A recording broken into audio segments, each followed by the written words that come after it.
ETV की खास पेशकश अदुर ख्वाब की इस कड़ी में मैं शुएब रज़ा आप सभी का इस्तकबाल करता हूँ। इन ऊंचे ऊंचे पहाड़ और हसीन वादियों की वजह से हिमाचल पूरी दुनिया में मशहूर है। यहाँ लाखों सैलानी हर साल घूमने के लिए आते हैं। ये भी कहा जाता है कि पहाड़ों की ज़िंदगी पहाड़ जैसी होती है, यानी मुश्किलें बहुत ज़्यादा यहाँ के लोगों को कई बार उठानी पड़ती है। आज हम हिमाचल प्रदेश पहुँचे हैं यहाँ रहने वाले वन गुज्जरों के हालातों को देखने के लिए। आखिर क्यों आज भी वो लोग जंगलों में ही रहने को मजबूर है और क्यों उनका कोई स्थानीय मकान नहीं होता, किस तरह से उनकी ज़िंदगी गुजर रही है, किन किन मुश्किलात का सामना वो करते हैं, उनके बच्चों की तालीम किस तरह की है और सेहत तमाम दूसरे जो मुद्दे हैं किस तरह से वो इनको लेकर जागरूक हैं। अदुर ख्वाब की आज की इस कड़ी में हम यही देखेंगे।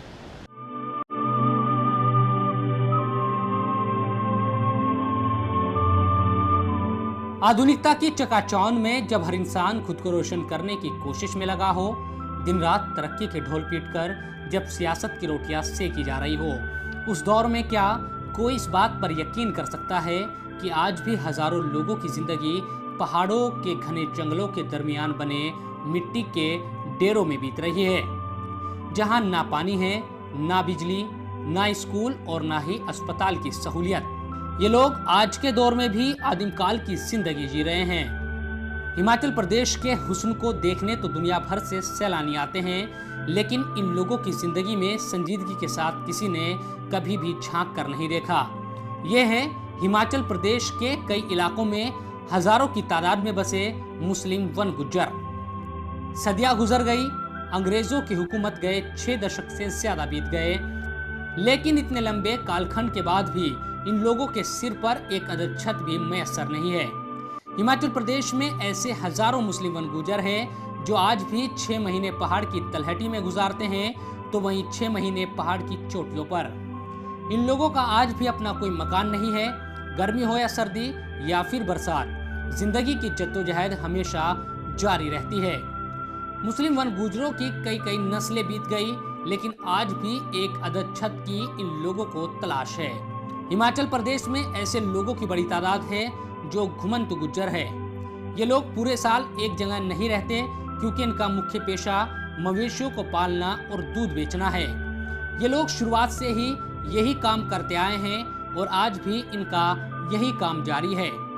लिहाजा जब पहाड़ के निचले इलाकों में हरी घास होती है, तो ये लोग भी पहाड़ के निचले इलाके में रहते हैं और अपने मवेशियों को यहाँ चराकर उनका दूध बेचकर अपना गुजारा करते हैं। लेकिन मुश्किलें तब आती है जब पहाड़ के निचले इलाकों में घास खत्म हो जाती है और इन गुजरों को पूरे परिवार के साथ सारे मवेशी पहाड़ के ऊपरी इलाकों में ले जाने पड़ते हैं।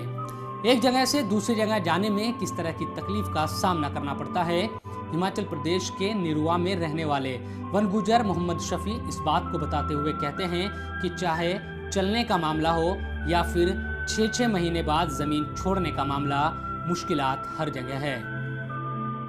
देखो, उनको ऐसी मुश्किल है, वो लोग जब यहाँ से चलते हैं तो उनको 1 महीने की इतनी बड़ी दिकदारी है मुसाफरी में, हालत मारे।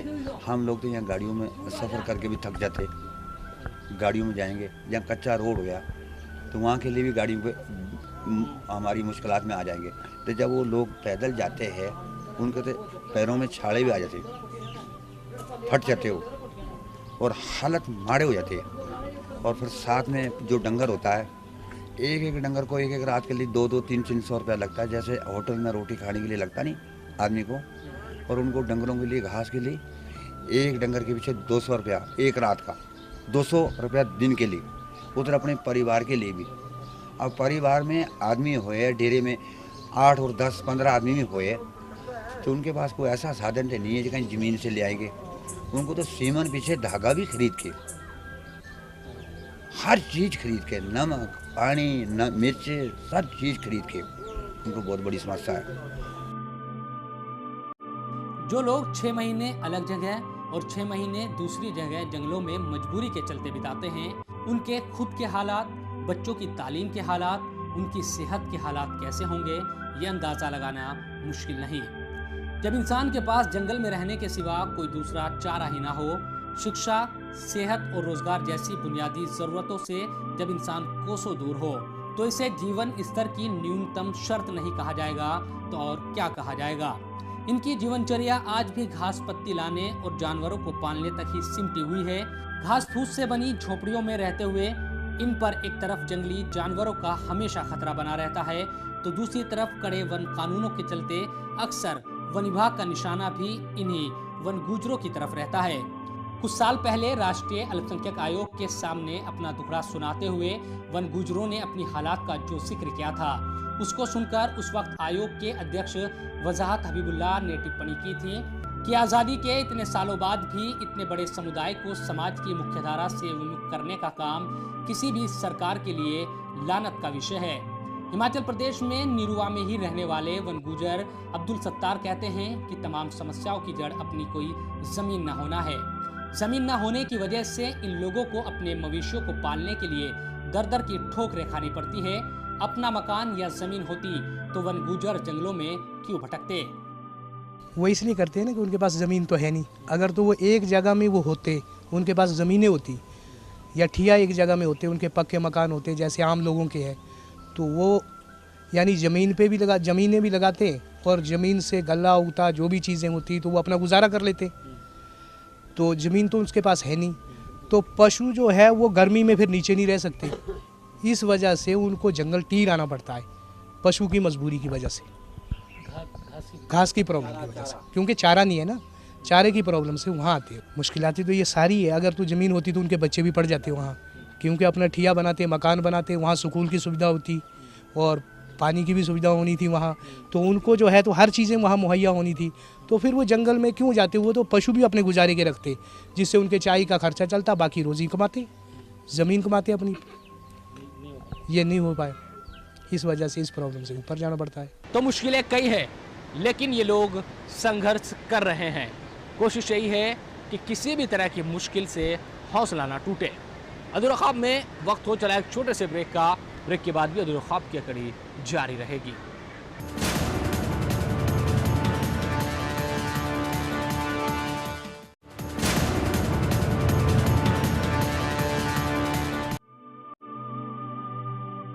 वन गुजरों के पूर्वजों की जड़ जम्मू जाकर निकलती है, जहां से फिर ये हिमाचल, उत्तराखंड और उत्तराखंड से सटे यूपी के इलाकों के जंगलों में रहने लगे। आज वन गुजरों की बड़ी तादाद हिमाचल प्रदेश के साथ साथ उत्तराखंड में भी है, लेकिन हालात सभी जगह एक से दिखते हैं। हालांकि हिमाचल प्रदेश और जम्मू कश्मीर में इन वन गुजरों को अनुसूचित जाति का दर्जा मिला हुआ है, लेकिन सहूलियतों के नाम पर कुछ नहीं मिलता। बात उस दौर की है जब कुछ दशकों पहले पर्यावरण संरक्षण को लेकर दुनिया भर में जागरूकता जोर पकड़ रही थी। भारत सरकार ने भी वनों को संरक्षित करने के लिए कार्यक्रम बनाए। तब यह विचार प्रमुखता से सामने आया कि जंगलों की हिफाजत के लिए आबादी को जंगलों से बाहर किया जाना सबसे जरूरी है। तब पहली बार विस्थापन के नजरिए से सरकार का ध्यान वन गुजरों की तरफ गया। दूसरे सूबों की तरह हिमाचल सरकार ने भी वन गुजरों को स्थायी मकान और जमीन देने की बात की और इस बात पर कुछ अमल भी हुआ। इसी का नतीजा है पांवटा साहिब और शिमला के निरुआ में बसी वन गुजरों की बस्तियां। इन लोगों के पास अपने स्थायी मकान हो गए हैं। ज्यादा तो नहीं, लेकिन थोड़ी थोड़ी जमीन भी इन लोगों के पास है। सरकार ने योजना बनाई, इसका फायदा भी मिला, लेकिन वन गुजरों का एक बड़ा तबका फिर भी इन योजनाओं के फायदे से दूर रह गया और आज तक भी दूर है। यानी अब गुजरों के जीवन स्तर की दो तस्वीर नजर आती है। एक वो जिनका पुनर्वास हो गया और आज उनके पास अपने घर है, थोड़ी बहुत जमीन है, और दूसरी तस्वीर वो जो आज भी जंगलों में दर दर भटकने को मजबूर है। दरअसल अपने घुमंतू स्वभाव के लिए जाने जाने वाले वन गुजर कई पीढ़ियों से जंगलों में ही रहते आए हैं। जानवरों को पालना और दूध बेचकर अपनी जरूरत की बाकी चीजों का इंतजाम करना लंबे वक्त से इनकी जीवनचर्या रही है। कहा जाता है कि चारागाहों की तलाश में यहाँ से वहाँ भटकते कई गुजर परिवार हिमाचल से लेकर देहरादून और रामनगर तक फैले जंगलों में भी पहुँच गए। 6 महीने एक जगह और 6 महीने दूसरी जगह बिताने के बाद फिर से वापस इन्हीं जंगलों में रहकर ये अपना जीवन यापन करते हैं। अंग्रेजी राज से आज़ादी के बाद तक भी कई सालों तक ये कर्म ऐसे ही चलता रहा। इस बीच देश और दुनिया में तरक्की की नई नई इबारतें लिखी जाती रही, लेकिन इस सबसे बेपरवाह वन गुजर अपनी ही दुनिया में मस्त थे। तब तक ना तो सरकारों ने कभी इनको मुख्यधारा में लाने के लिए कोई प्रयास किया और ना ही खुद गुजरों ने ही इस दिशा में कोई दिलचस्पी दिखाई। अपना घर ना होना और जंगलों में रहने की टीस क्या होती है। 6 महीने सहारनपुर के जंगलों और 6 महीने शिमला के चोटद्वार में अपने परिवार के साथ रहने वाले मोहम्मद ईशा की बातों को सुनकर इसका अंदाजा हो जाता है। हम 6 महीने सहारनपुर रहते जी, 6 महीना सहारनपुर रहते हैं, 4 महीना चूड़दार रहते हैं शिमला में। बहुत पहले से हो रहा है जी, दादा परदादा से हो रहा है जी। ऐसा ही हो रहा है जी, क्यों ऐसा होता है, क्या वजह से? बस क्या वजह होनी जी, पहले से पेशा ही यही है। ज़मीन नहीं है, घर नहीं है, बिजली नहीं है, ना पानी है। पानी खोद के बनाते हैं, कुआँ खोद के। जहाँ रहते हैं वहाँ कुआं खोदते हैं। जी, और बिजली का? बिजली नहीं है जी।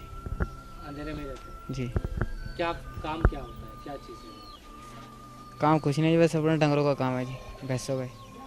इसकी वजह ये हुई कि जो लोग एक जगह से दूसरी जगह जा रहे हैं कि गवर्नमेंट ने इस चीज़ पे ध्यान नहीं दिया कि ये जो लोग जा रहे हैं इनके पास ज़मीन की व्यवस्था है या नहीं। तो आज तक उन लोगों के बारे में गवर्नमेंट ने कुछ नहीं सोचा। इनका मजबूरी इन लोगों की शुरू से जो गुज्जर समुदाय के लोग थे, इनका जो पेशा था वो पशुपालन था।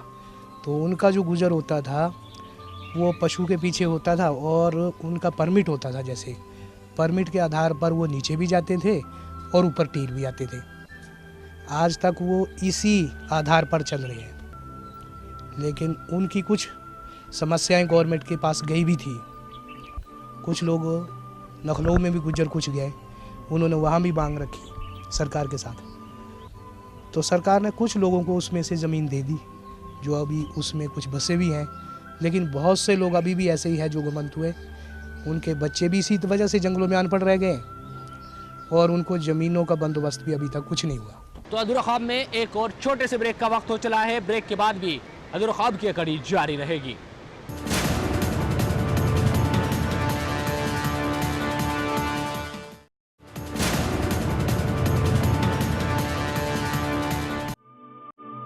इन वन गुजरों के रहने का ढंग आज भी बिल्कुल वैसा ही है जैसे कई दशक पहले हुआ करता था। आप घुमंतू गुजरों का घर देखें या फिर स्थायी मकान में रहने वाले गुजरों का परेशानी आपको हर जगह नजर आ जाएगी। राजधानी शिमला के तहत आने वाले निरुआ में बसे इन गुजरों के घर यूं तो पहाड़ी रास्तों में पहले ही दिखाई देने लगते हैं और ऐसा लगता है कि पहाड़ों के बीच मौजूद इन घरों को बड़ी खूबसूरती के साथ बनाया गया होगा। लेकिन नजदीक आते आते घास फूस की झोपड़ियां एक एक करके दिखने लगती है। इन झोपड़ियों के पास पहुंचने के बाद जो दिखता है उससे इस खूबसूरती का सारा भरम एक ही झटके में बिखर जाता है। झोपड़ी में टूटे फूटे बर्तनों और इधर उधर बिखरे सामानों के बीच बची खुची रह गई थोड़ी सी जगह में कई सारे लोगों के रहने का इंतजाम किसी शरणार्थी शिविर सा लगता है। गुजरों के इन बच्चों को तो इस बात का जरा भी एहसास नहीं कि उनका मुस्तकबिल कैसा होने वाला है। जिन गुजरों को सरकार की तरफ से जमीन मिली वो इस जमीन के सहारे अपना पेट पालते दिख रहे हैं। निरुआ की तिरशानू में रहने वाले गुजर टमाटर की खेती करते हैं और कुछ लोग मजदूरी करके भी गुजारा करते हैं। ये सरकार ने 3 बार 4 बार घोषणा भी दे चुके हैं कि घूमतू गुजरों को ली ज़मीन के लिए, और ज़मीन के लिए बोला सिंबल बाड़ा, वो हिमाचल में पड़ता नहीं, और वहाँ के लिए बस बातें कर देनी, करना कुछ नहीं। और जैसे आज आप आए, आपने भी बात करवा दी, होगी बात, बस गई सालों पर गई, 2 सालों पर गई, 3 सालों पर गई, कोई उसमें वो नहीं। और ये इनकी हालत को देखा जाए तो आप इस रोड में जाओ, शार की इचबाल वाला, यहाँ से 26 किलोमीटर है। आपको डंगर डेरे परिवार बच्चे और उनकी स्थिति तलपालों के नीचे हो। जो गुजर घुमंतु हैं उनको तो शायद कोई देखने वाला नहीं, लेकिन जो स्थायी मकानों के साथ रह रहे हैं उनके लिए भी रोजगार एक बड़ा मसला है। खेती की जमीन इतनी है नहीं कि आसानी से गुजारा हो सके और मजदूरी के नाम पर भी कोई काम नहीं मिल पाता। निरुआ की गुजर बस्ती में रहने वाले नूर मोहम्मद कहते हैं कि वो तो कुछ भी कर सकते हैं लेकिन काम मिले तो सही। वो सरकार से शिकायत करते हैं कि अगर उनकी बिरादरी के लोग पढ़े लिखे नहीं हैं तो भी क्या उनको काम नहीं दिया जा सकता। उन्हें काम दिया जाए तो वो झाड़ू लगाने को भी तैयार है, लेकिन मिले तो सही।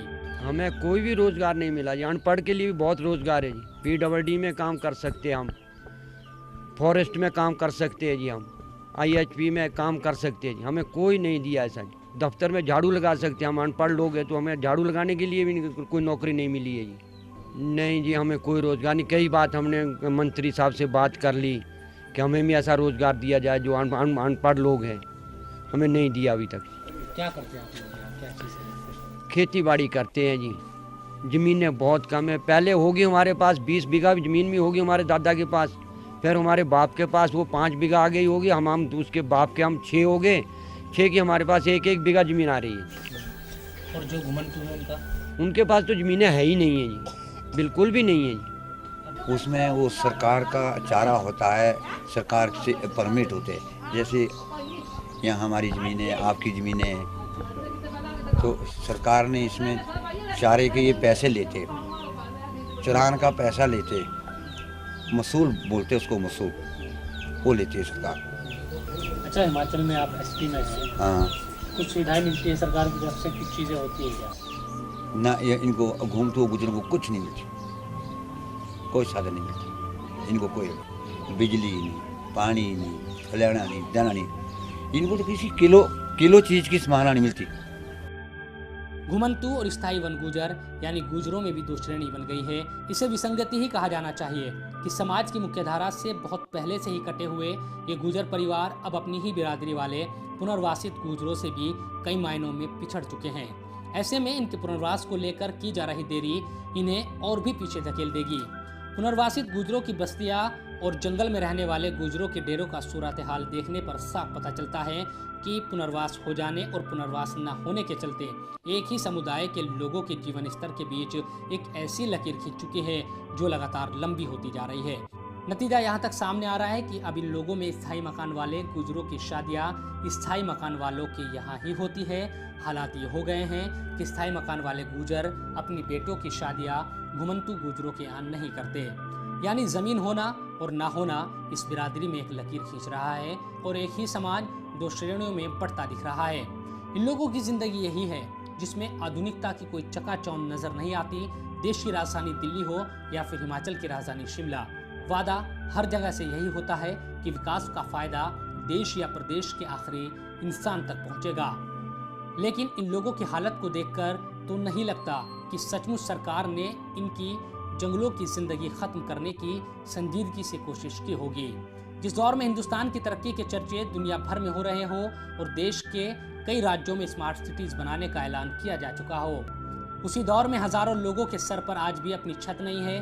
जंगलों की घास फूस और डालियों से बनी झोपड़ियों में लोग आज भी रहने को मजबूर हैं। सवाल यह है कि क्यों सरकारें ऐसे लोगों के बारे में आज तक भी गंभीरता से नहीं सोच पाई। जब किसी इंसान के पास सर ढकने के लिए छत ना हो तो फिर उससे तालीम और सेहत और तरक्की की उम्मीद करना बेईमानी है। ऐसा समुदाय जो आज भी जंगलों में रहकर अपनी जिंदगी बिताता है, जिसका तालीम से दूर दूर तक वास्ता नजर नहीं आता, उस समुदाय के बच्चों का मुस्तकबिल और महिलाओं की जिंदगी क्या होती है, इसका अंदाजा लगाना कोई ज्यादा मुश्किल काम नहीं। यूँ तो हर बड़े शहरों में सरकारी और गैर सरकारी कई संगठन गरीबों के लिए काम करने की बात करते हैं, लेकिन क्या ऐसे लोगों के बारे में कभी किसी ने सोचने की सहमत उठाई है? यह एक बड़ा सवाल है। इन लोगों की कई पीढ़ियां गुजर गई, लेकिन ये लोग जंगलों से बाहर नहीं आए। आगे भी ना जाने कब तक ऐसा होता रहेगा कि पानी, बिजली और सेहत जैसी बुनियादी ज़रूरतों से महरूम ये वन गुजर जंगलों में रहते रहेंगे। इन लोगों की मुश्किलात की कहानी बड़ी लंबी है, खास तौर पर महिलाओं की जिंदगी और बच्चों की तालीम का मसला। आने वाले अधूरा ख्वाब के एपिसोड में हम वन गुजरों के बच्चों की तालीम का मामला और महिलाओं की बदहाल जिंदगी के बारे में दिखाएंगे। मकसद यही है कि इन लोगों के ख्वाब कतई अधूरे ना रहे। इन लोगों के पास ना अपनी ज़मीन है और ना ही कोई अपना घर। नतीजा, ये लोग 6 महीने पहाड़ की चोटियों पर रहते हैं तो 6 महीने पहाड़ की तलहटी में। खुद अंदाज़ा लगा लीजिए कि इन लोगों की ज़िंदगी कैसे बीतती होगी, कैसे ये इनकी बुनियादी जो ज़रूरत है वो पूरी हो पाती होगी। सोचना हुकूमत को ही है कि कैसे इन लोगों की ज़िंदगी को रोशन किया जा सके, कम से कम जो हालात इनके हैं उनको बदला जा सके। आज की अधूरा ख्वाब की इस कड़ी में इतना ही, लेकिन अगले एपिसोड में आपको दिखाएंगे वन गुज्जरों की जो बच्चों की तालीम है और उसके साथ साथ इनकी जो महिलाएं हैं उनके किस तरह के हालात है, वो किस तरह से अपनी ज़िंदगी जीती है। फिलहाल मुझे और मेरी पूरी टीम को दीजिए इजाज़त। फिर मुलाकात होगी नई कड़ी के साथ। देखते रहिए ETV न्यूज़।